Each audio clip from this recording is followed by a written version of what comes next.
David Wilkerson, uma oração de sacudir o inferno. Quando o livro de Daniel foi escrito, Israel estava sob cativeiro na Babilônia. Na altura do capítulo 6, após uma longa vida do ministério, Daniel tinha 80 anos de idade. O piedoso profeta pregador havia sobrevivido a 2 reis babilônicos, Nabucodonosor e seu filho Belsazar. Agora Daniel servia sob o rei Dario. Em todos os seus muitos anos de ministério, Daniel sempre foi um homem de oração. E agora, idoso, ele não pensava em parar. As Escrituras não trazem menção de Daniel estar esgotado ou desencorajado. Nada diz de ele ter um pé de meia ou uma casa de campo, onde poderia passar seus anos dourados sem nenhuma responsabilidade. Pelo contrário, Daniel estava só começando. As Escrituras mostram que mesmo chegando aos 80, as suas orações sacudiam o inferno, enfurecendo o diabo. Por essa época, o rei Dario havia promovido Daniel ao posto mais elevado daquela terra. Daniel agora era um dos membros de um triunvirato e governava sobre os príncipes e governadores de cerca de 120 províncias. A Bíblia até diz que Dario favorecia Daniel em relação aos outros 2 co-presidentes. Ele nomeou Daniel encarregado de formar uma política de governo, instruindo os demais membros de seu escalão e os intelectuais. Daniel se distinguiu destes presidentes e o rei pensava construí-lo sobre todo o reino. Daniel capítulo 6, verso 3. Obviamente, Daniel era um profeta atarefado. Ninguém poderia desempenhar tais funções sem ser terrivelmente ocupado. Fico só imaginando os tipos de pressão colocados sobre este ministro, com sua programação e reuniões que gastavam tanto tempo. Contudo, nada afastava Daniel da sua hora de oração. A oração continuava sendo sua principal ocupação e tinha prioridade sobre todas as demais questões. Em resumo, Daniel nunca estava ocupado demais para orar. 3 vezes por dia dava uma saída de suas obrigações, de suas apreensões, das coisas que exigiam sua atenção como líder, para gastar tempo com o Senhor. Daniel não tinha de consultar outros líderes de sucesso para aprender como cumprir o seu chamado, não tinha de assistir cursos para aprender como ministrar as multidões sob seu cuidado. Daniel recebia toda a sabedoria, orientação, mensagens e profecias enquanto estava ajoelhado. Creio que Daniel é um exemplo para nós da importância de ter o ministério de oração nos tempos de crise. Vemos isso em seus primeiros anos sob o governo de Nabucodonosor.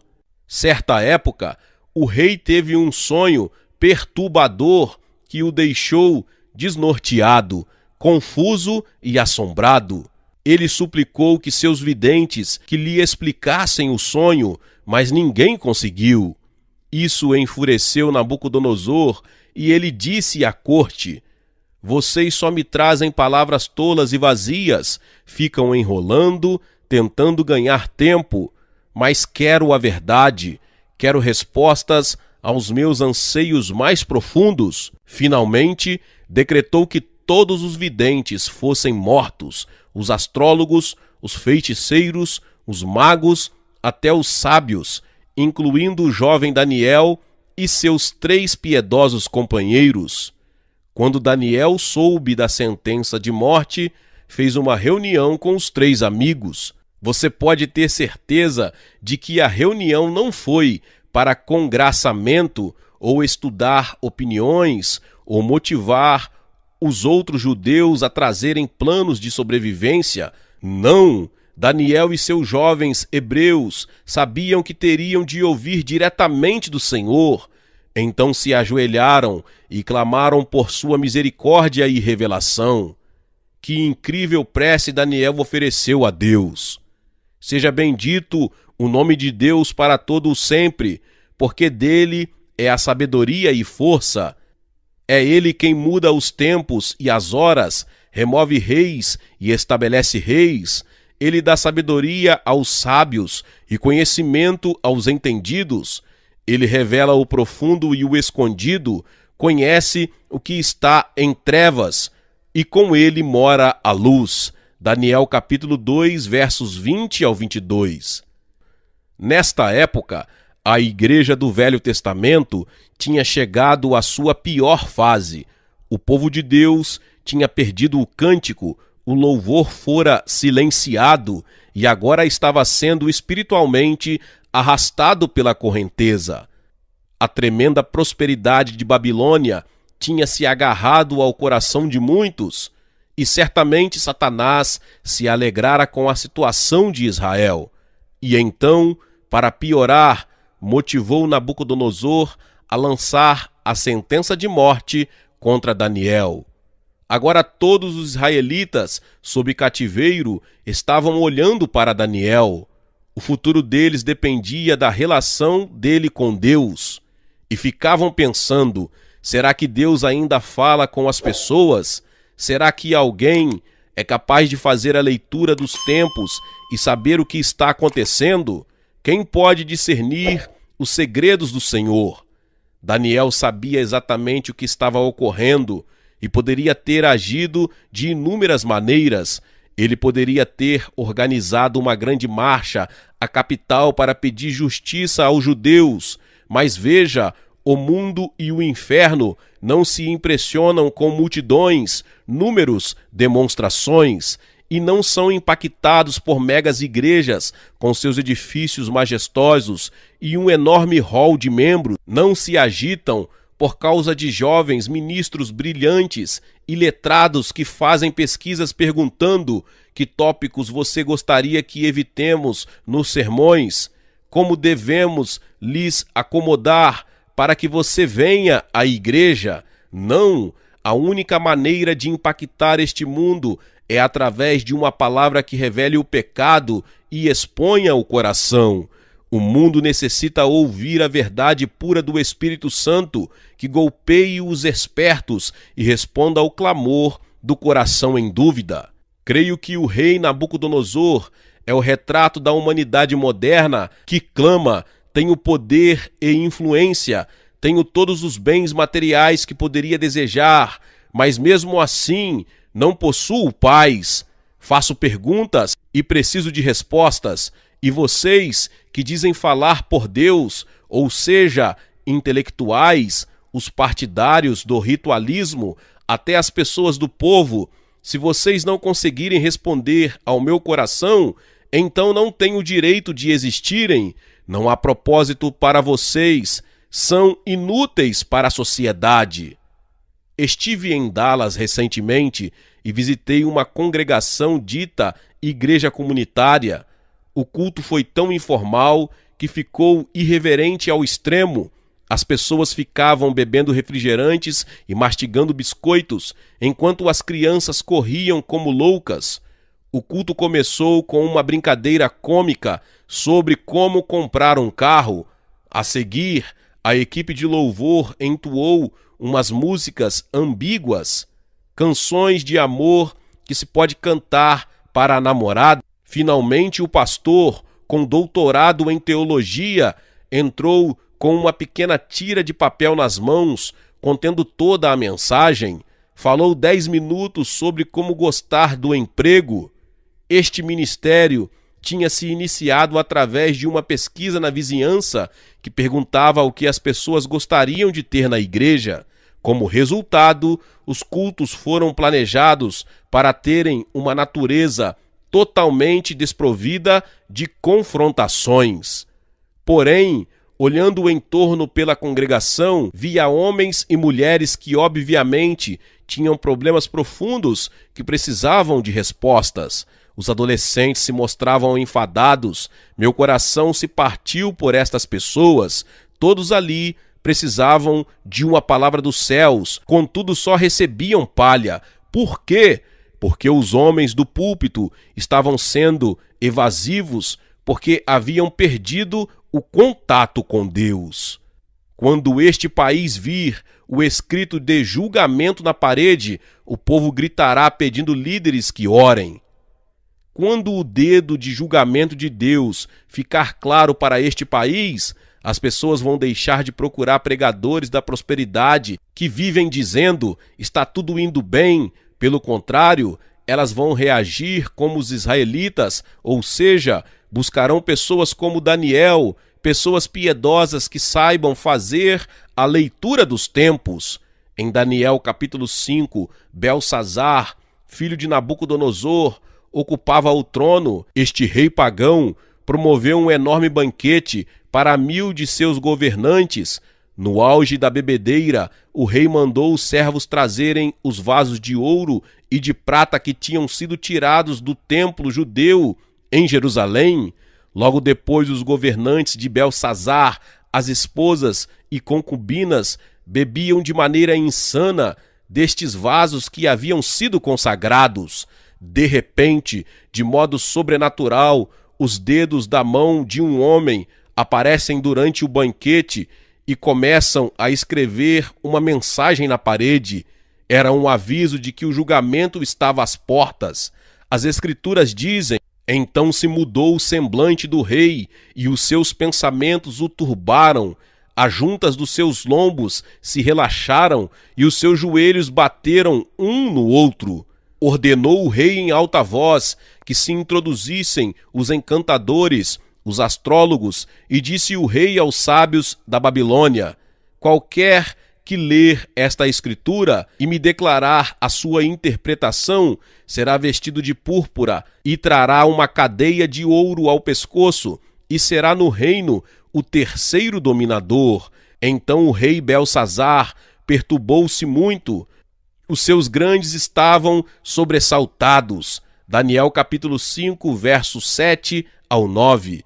Que cena de terror! Contudo, devo lhe dizer, muito em breve, a próspera América vai passar pelo mesmo choque. O escrito está na parede agora e, sem dúvida, o julgamento está às portas. Como Belsazar, os líderes de nossa nação ficarão sobressaltados, seus semblantes mudarão, seus joelhos temerão. No entanto, apesar disso, os ministros em nosso país estão pregando uma falsa paz. Por todo o país, pastores condescendentes declaram que Deus nunca deixará a América pelo fato de enviarmos tantos missionários ao mundo. Contudo, estes pregadores não mencionam que o julgamento será óbvio, porque matamos 40 milhões de bebês pelo aborto. Quando a escrita aparecer na parede, esses pregadores vão perder a fala. Eles já perderam o rumo, pois Deus só revela sua sabedoria a homens de oração. Digo aos pastores: Deus o livre de não ser um homem de oração. Nestes tempos de corrupção e prazeres, você precisa se trancar com o Senhor.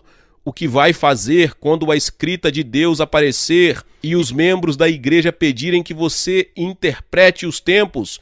Quantas piadinhas você contará no púlpito então?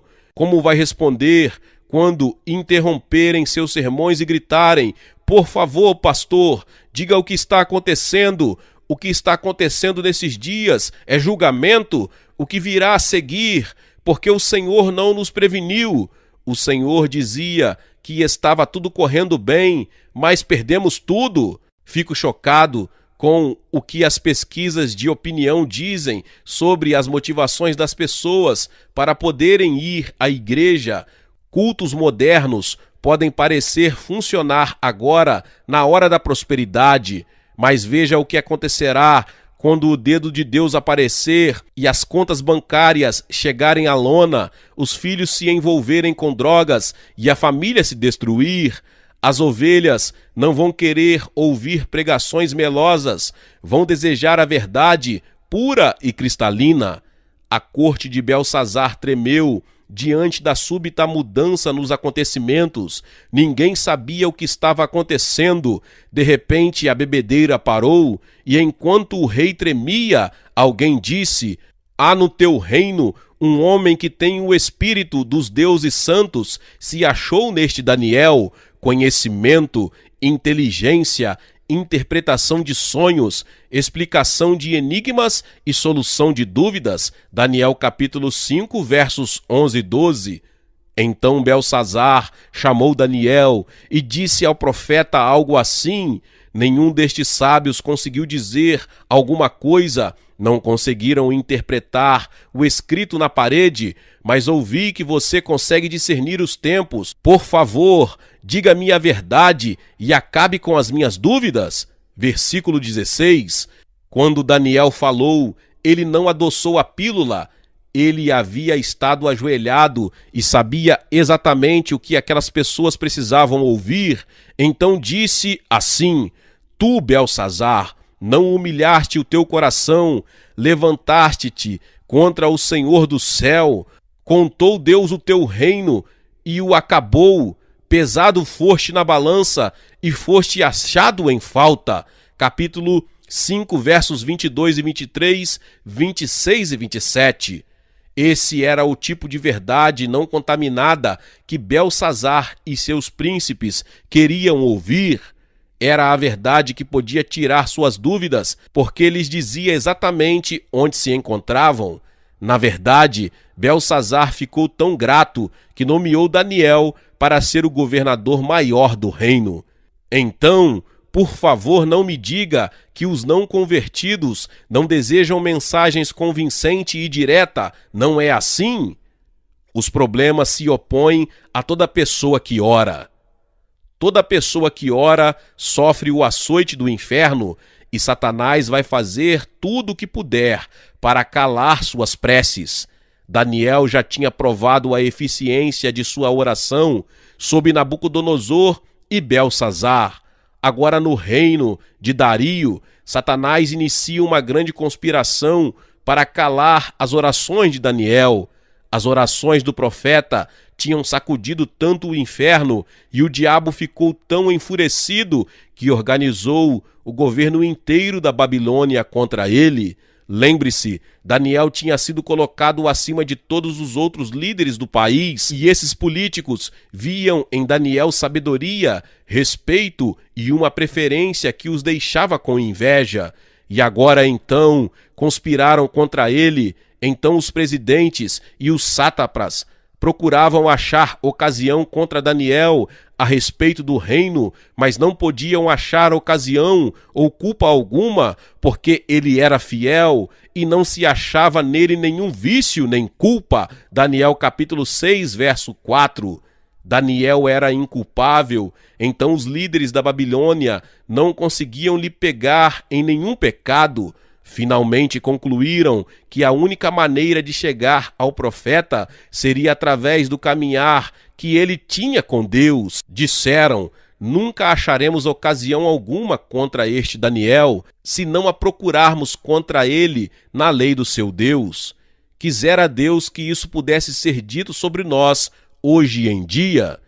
Esses líderes sabiam que Daniel orava em direção a Jerusalém 3 vezes por dia e atribuíam a preferência de que desfrutava as orações. Então executaram um plano para acabar. Os co-presidentes procuravam lhe envolver em negócios importantes do governo para que não tivesse tempo de orar. Amado, esse é um dos principais artifícios que Satanás usa contra todos os crentes, e é uma conspiração que prevalece especialmente no meio dos pastores. Se você perguntar a um pastor por que ele não ora, ele provavelmente dirá que não tem tempo. As obrigações de pastor lhe consomem tanto que ele tem de usar todo o tempo de sobra para preparar os sermões. A maioria dos cristãos cai na mesma tentação. Dizem: o meu tempo é muito curto para eu orar, o trabalho me consome todo o tempo. Até as donas de casa afirmam: não tenho um minuto no dia para orar. quando eu consigo vestir as crianças, deixar a casa limpa e preparar as refeições, o tempo acabou. O filósofo Søren Kierkegaard se referiu às ocupações do cristão como sendo um narcótico.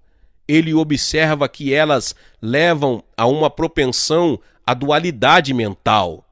Ele diz que à medida que as pessoas se aprofundam em suas ocupações e negócios, o amor delas pela verdade é relegado ao esquecimento. Aí, com os estímulos intensos de suas atividades e a progressiva necessidade de tempo, torna-se impossível para elas entenderem o perigo em que encontram.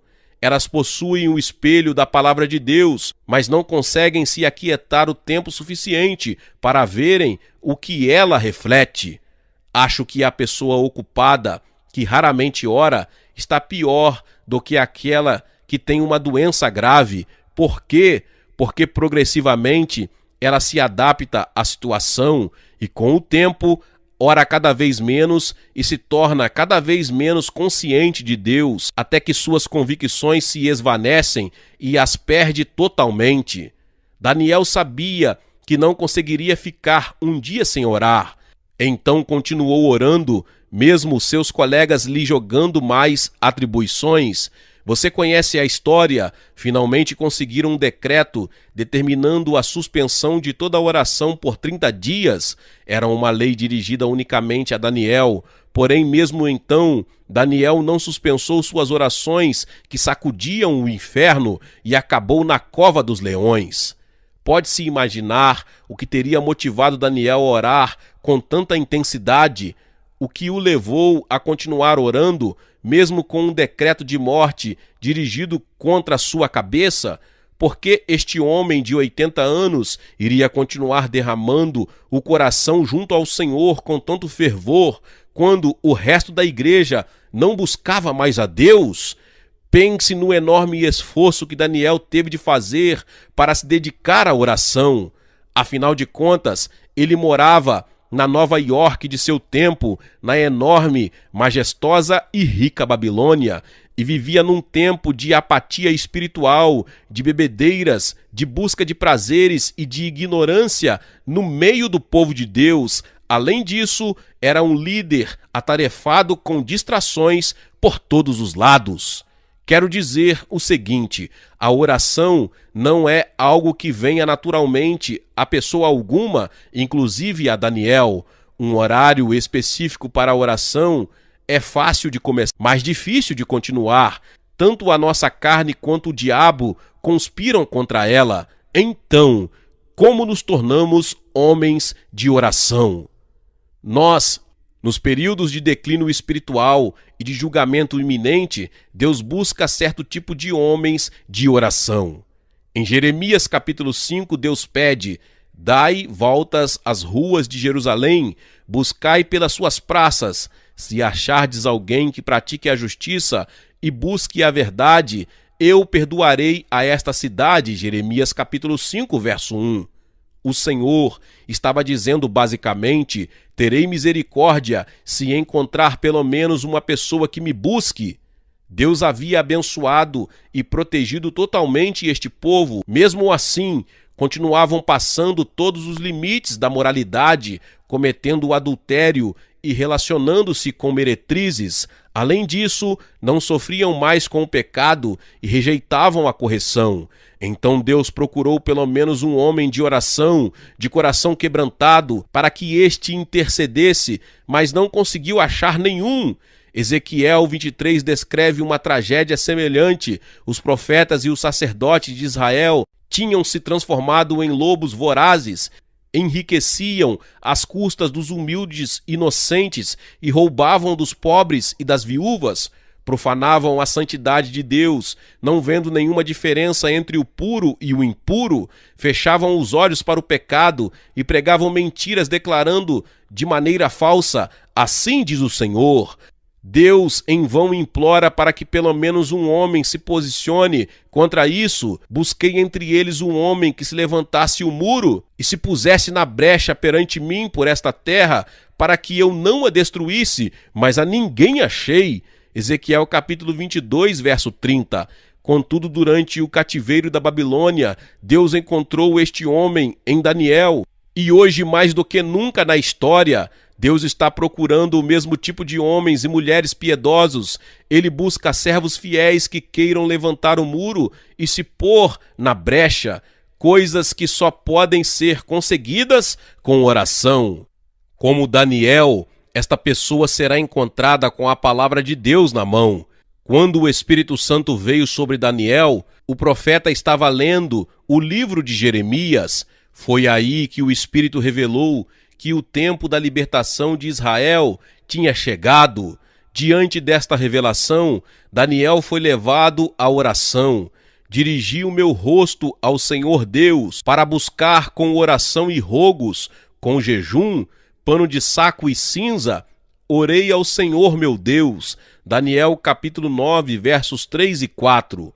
O Espírito de Deus está procurando pelas nações do país, pelos escritórios dos pastores, em busca dos que se aprofundam com diligência na palavra. Servos deste tipo não estão simplesmente procurando conhecimento bíblico, estão em busca do poder espiritual, da mortificação do pecado, da verdade que liberta. Eles veem claramente o que está acontecendo pela terra, pois identificam isso a partir da palavra de Deus. Uma vez que o Senhor, tendo encontrado tais pessoas, Ele as abençoa com o espírito de oração.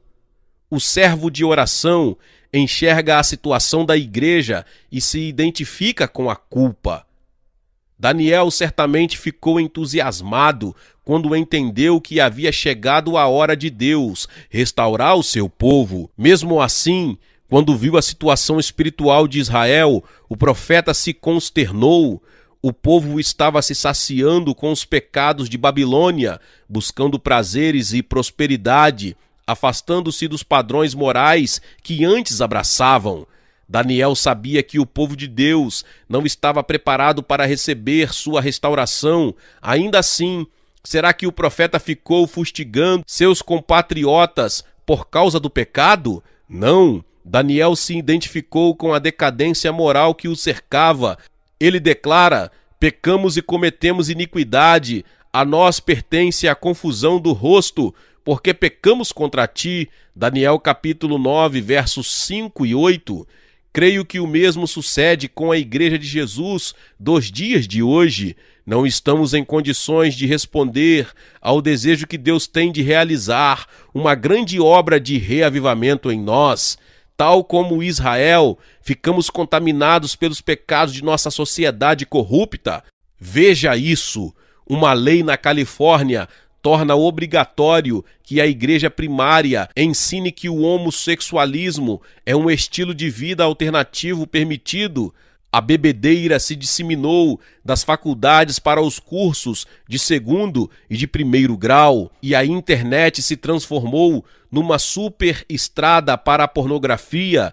Há quase 30 anos atrás, previ em meu livro A Visão que uma caixa eletrônica trazia formas vis de pornografia para dentro de nossos lares, o videocassete. Hoje, 90% das atividades na internet envolvem pornografia.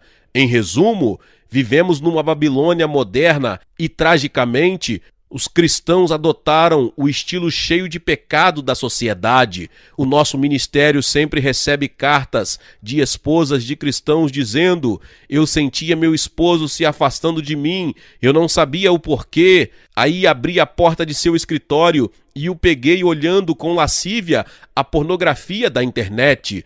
Os jovens, em particular, são presa fácil para a sedução de Satanás. Multidões de jovens cristãos estão baixando o arquivo de música pecaminosa pelo site da Napster.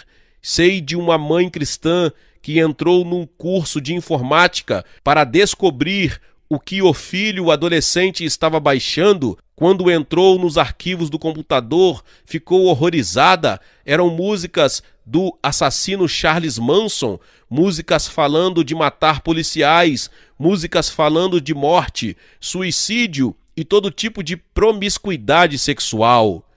Deus deseja intensamente abençoar o seu povo nestes dias. Contudo, se nossas mentes estão poluídas pelo espírito deste mundo, não estaremos em condições de receber suas bênçãos.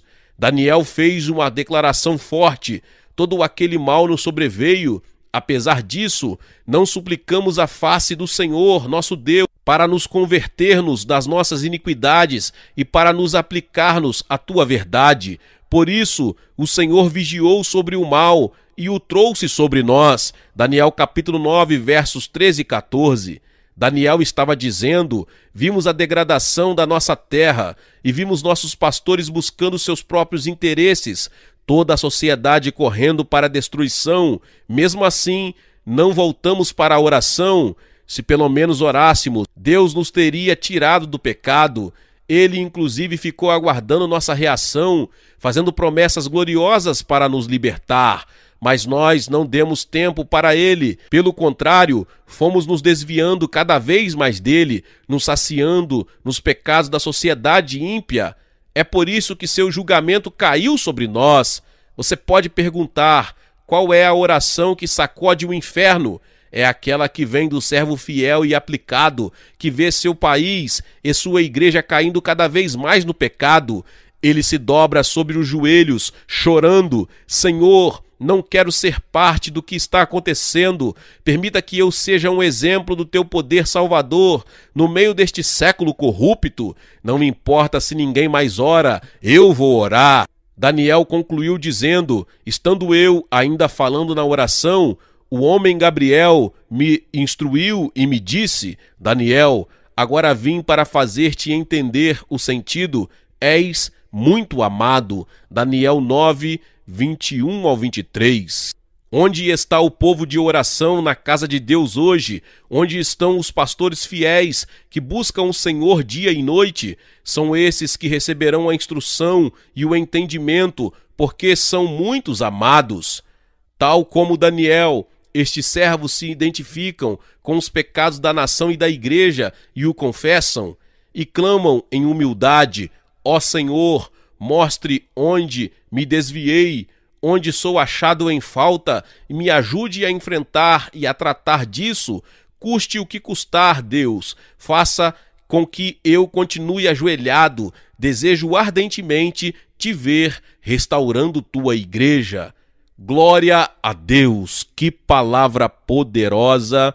Glórias ao nome do Senhor Jesus. Talvez você chegou aqui pela primeira vez e ainda não se inscreveu aqui no canal. Se inscreva aqui no canal para você não perder palavras poderosas como essa que você acabou de ouvir. Deixe também o seu like e não esqueça de compartilhar esta palavra com mais pessoas. Meus irmãos e minhas irmãs, nos vemos nos próximos vídeos. Amém.